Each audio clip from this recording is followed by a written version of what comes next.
మిత్రులందరికీ నమస్కారం. ముందుగా సంక్రాంతి శుభాకాంక్షలు. ఈరోజు మనం ఒక అద్భుతమైన సమన్వయం గురించి మాట్లాడుకుందాం.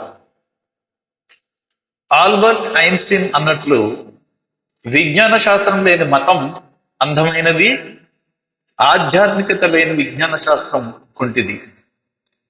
Religion without science is blind, science without religion is lame. చాలా కాలంగా ప్రపంచం ఈ రెంటిని బద్ధశత్రువులుగా చూస్తుంది. కానీ నిజానికి ఈ రెండు సత్యాన్ని అన్వేషించే మార్గాలే.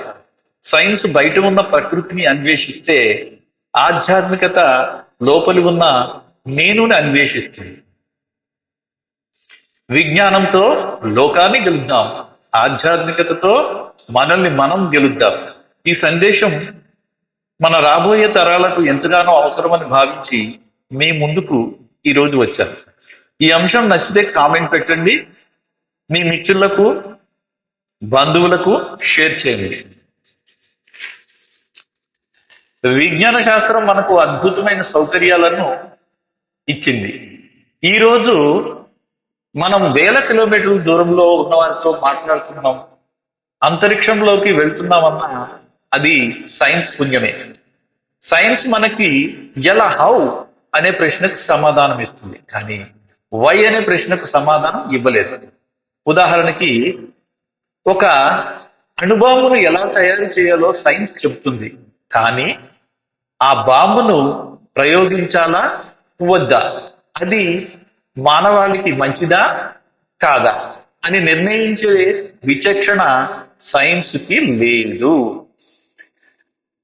అక్కడే మనము ఆధ్యాత్మికత అవసరం అవుతుంది.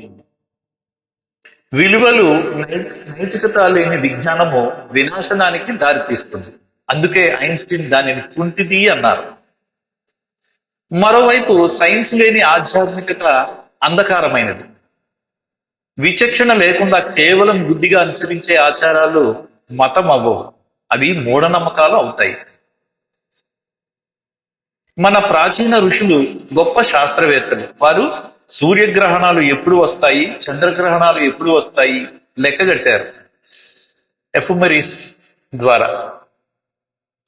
మానవ శరీరం పంచభూతాలతో తయారైందని వివరించారు మన వేదాలలో, ఉపనిషత్తులు. ఆధ్యాత్మికత అంటే కేవలం పూజలు, పునస్కారాలు,